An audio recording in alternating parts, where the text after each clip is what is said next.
بسم اللہ الرحمن الرحیم۔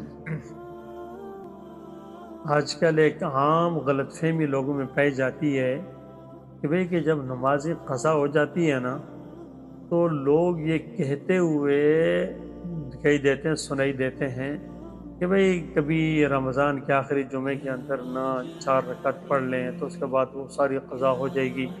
حالانکہ اتنی بڑی غلط فہمی ہے اور شیطان نے عجیب چال چلائی ہے اس کے اندر۔ یاد رکھیں نمازوں کی قضا کا طریقہ کیا ہے۔ پہلی بات تو یہ یاد رکھیں کہ نماز جب قضا ہو جاتی ہے تو قضا کب ہوتی ہے؟ جب انسان اپنے ٹائم کے اوپر نماز نہ پڑھ سکے، ٹائم گزر جائے نا، ٹائم گزر گیا تو نماز قضا ہو جائے گی۔ جب نماز قضا ہو جائے گی تو اس کے بعد انسان کو چاہیے کہ جیسے ہی اس کو اگر سویا ہوا اٹھے نا تو پہلا کام نماز پڑھنا ہے۔ اگر کسی کام میں لگا ہوا تھا تو جیسے فرصت ملا تو پہلا کام ہے نماز پڑھنا، جو نماز اس سے رہ گئی ہے۔ یہ نہیں کہ اگلی نماز تک یا اگلے کسی ٹائم تک انتظار نہ کرے، سب سے پہلا کام ہے کہ نماز پڑھے، اس کو قضا کر لے۔ پھر قضا نمازوں میں یہ ہے کہ اگر اس فجر کی نماز قضا کر رہا ہے نا، اور فجر کی نماز وہ زوال سے پہلے یعنی زور سے پہلے زوال سے پہلے قضا کر رہا ہے تو سر سنتوں کو بھی قضا کر لے۔ لیکن زوال کے بعد چلا گیا تو پھر سنتوں کی قضا نہیں ہے، صرف فرض کی قضا ہے۔ اس کے علاوہ وطر ہے تو وطروں کی بھی قضا ہے۔ اب قضا جب ٹائم سے گزر گئے تو پھر سنت ساتھ نہیں، صرف وطر ہوا اور باقی جو ہے نا فرض کی قضا۔ یاد رکھیں اس کے لیے ہمیں جو طریقہ اختیار کرنا ہے وہ کیا ہے۔ سب سے پہلے ہمارے اوپر نماز قضا کرنے کا ایک گناہ ہے نا، ہمارے ساتھ بہت بڑا گناہ، بہت بڑا گناہ ہے۔ یقین جانے یہ جہنم انسان کو لے کے تباہ کر دے کہ انسان برباد ہو جائے گا۔ اس لیے تو یہ بھی آتا ہے کہ جس نے ایک نماز اگر قضا کر دی، ایک نماز چھوڑ دی، ترک کر دی، اس نے نہ پڑھی، تو اس کے لیے 2,88,00,000 سال اس کو جہنم میں جلنا پڑے گا۔ اب جب اتنے زیادہ انسان کو جہنم میں جلنا ہے تو کون بدقسمت ہے کہ جو نمازوں کو قضا کر کے چھوڑ کے جو ہے نا وہ اپنے آپ کو جہنم میں لے کے جائے۔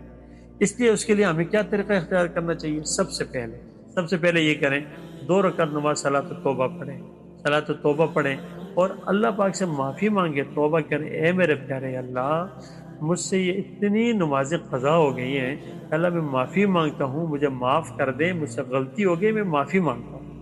اس سے کیا ہے کہ اتنی نمازیں جو قضا کی ہے نا، وہ جو قضا کرنے کا گناہ تھا نا، اللہ تبارک تعالیٰ وہ معاف کرے گا۔ لیکن قضا نمازیں اس توبہ سے معاف نہیں ہوگی، وہ تو قضا کرنی ہی پڑے گی، قضا کرنی پڑے گی۔ اس کی مثال ایسی ہے کہ اگر کسی آدمی نے کسی کا قرض دینا ہے نا، اس نے قرض میں تاخیر کر دی، مہینہ کے بعد دینا تھا، 2 مہینے گزر گئے، سال گزر گئے، اب اس کے بعد دینا چاہتا ہے نا، وہ کہتا ہے یار سوری، میں معذرت کرتا ہوں، لیٹ ہو گیا ہوں۔ تو یہ لیٹ ہونے کی جو ہے نا یہ معافی مانگ رہا ہے، لیکن وہ قرضہ ادا ہوگا وہ دینے کے ساتھ، یا اگلا بندہ معاف کر دے یا وہ دے گا۔ تو اللہ پاک نے نماز تو معاف نہیں کری ہے نا، نماز تو پڑھنی پڑے گی۔ پھر اس کا طریقہ یہ ہے کہ جب 2 رکعت نماز صلاۃ التوبہ پڑھ لی تو پھر انسان کیا کرے، تو اس کے بعد وہ یہ کرے کہ اپنی زندگی میں جتنی نمازیں اس سے قضا ہوئی ہے وہ اندازہ کرے۔ مثال کے طور پہ وہ کہ یار میں نے کبھی فجر، ظہر، کبھی عصر، اور کبھی مہینے میں جو ہے نا کبھی پڑھتا کبھی نہ پڑھتا، اس طرح سالوں میں پڑھتا نہ پڑھتا، بالغ ہونے کے بعد سے لے کے جتنی بھی عمر ہے، سمجھو کہ یار اس کے 1 سال کی نمازیں ہوں گی، یا 2 کی ہوگی، یا 5 کی ہوگی، یا 10 کی ہوگی، اندازے کے مطابق جتنی پڑھی ہے جتنی چھوڑی ہے نا اندازہ ہوگا۔ اگر اندازہ لگتا ہے کہ یار 5 سال کی تو وہ 6 تصور کر لے، ٹھیک ہے۔ اس کے بعد پھر یہ کرے ہر نماز کے ساتھ وہ 1 نماز یا 2 نمازیں لوٹاتا جائے، ہر نماز۔ مثال کے طور پر فجر کی نماز پڑھی تو فجر کے بعد 2 رکعت وہ فجر کی جو پہلی قضا ہوئی تھی نا وہ 2 پڑھ لے، پھر 2 فجر کی جو اور قضا ہوئی اس کو 2 پڑھ لے۔ اس طرح آپ نے 2 پڑھ لی یا 2 قضا پڑھ لی نا۔ اس طرح ظہر کے ٹائم پہ بھی 2 قضا کر لے، عصر میں بھی اور مغرب میں اور عشاء کے اندر بھی، وتر بھی۔ یوں جب قضا نمازیں دہرانا شروع کر دے گا، اگر اس کے اوپر 6 سال کی نمازیں ہیں اور وہ 2 نمازیں ہر نماز کے ساتھ قضا کر رہا ہے، لوٹا رہا ہے، تو یوں 3 سال میں اس کی نمازیں پوری ہو جائیں گی، قضا نمازیں پوری ہو جائیں گی، ٹھیک ہے۔ اور اگر زندگی کے اندر اگر خدا نہ خواستہ اللہ نہ کرے اگر پوری نہ ہو سکی اور رہ گئی ہو اس کے ذمہ، تو وہ اگر دنیا سے چلا بھی گیا نا تو اللہ پاک اس توبہ کے اور اس نے واپس مڑ جانے کی وجہ سے اللہ پاک اس کو معاف فرما دیں گے۔ اللہ سے توقع یقین رکھتے ہیں، لیکن انسان مڑے تو صحیح نا، توبہ طائب تو ہو، احساس تو کرے نا۔ اور جب احساس ہی نہیں پیدا ہو، غفلت میں چلے جا رہے ہیں چلے جا رہے ہیں چلے جا رہے ہیں اور دھوکے کے ساتھ کھائے جا رہے ہیں، تو دیکھیں بہت بڑا وبال ہے انسان کے لیے، بہت بڑا وبال ہے۔ نہ اس کے لیے دنیا کے اندر جو ہے نا کوئی کامیابی ہوگی، نہ آخرت میں ہے ہی گرفتاری، کامیابی کہاں سے ملے گی؟ تو اس لیے ہمیں چاہیے کہ اپنے آپ کو اس جنجال، اس پریشانیوں، غموں، دکھوں اور پریشانیوں سے جو انسان لگا رہتا ہے، ٹینشن، مجھے یہ ٹینشن، یہ پریشانی، یہ غم، وہاں سے دکھ، ادھر سے دکھ، وہاں سے خسارہ، ادھر سے خسارہ، یہ سب کچھ کہتا ہے۔ جب پوچھو نماز پڑھتا ہے، بس کیا جی نماز تو کبھی کبھی رہ جاتی ہے، کبھی پڑھتے ہیں، کبھی رہ جائے، کتنا وبال ہے۔ نماز پڑھتا نہیں ہے تو اللہ معاملات کیسے حل کریں گے؟ اللہ پاک ٹھیک کیسے کریں گے؟ اللہ راضی کیسے ہوں گے؟ اللہ نہیں راضی ہوتے۔ اس لیے انسان کو چاہیے کہ نماز پڑھے تو اس ترتیب کے ساتھ قضا کرنا شروع کر دیں۔ اس لیے میری سب سے درخواست ہے، مرد ہو یا عورت جو بھی بالغ ہے، اس سے اگر نمازیں رہی ہیں نا تو وہ اپنی زندگی میں اس ترتیب کے ساتھ صلاۃ توبہ پڑھنے کے بعد اللہ کی طرف متوجہ ہو اور لکھنا شروع، پڑھنا شروع کر دیں۔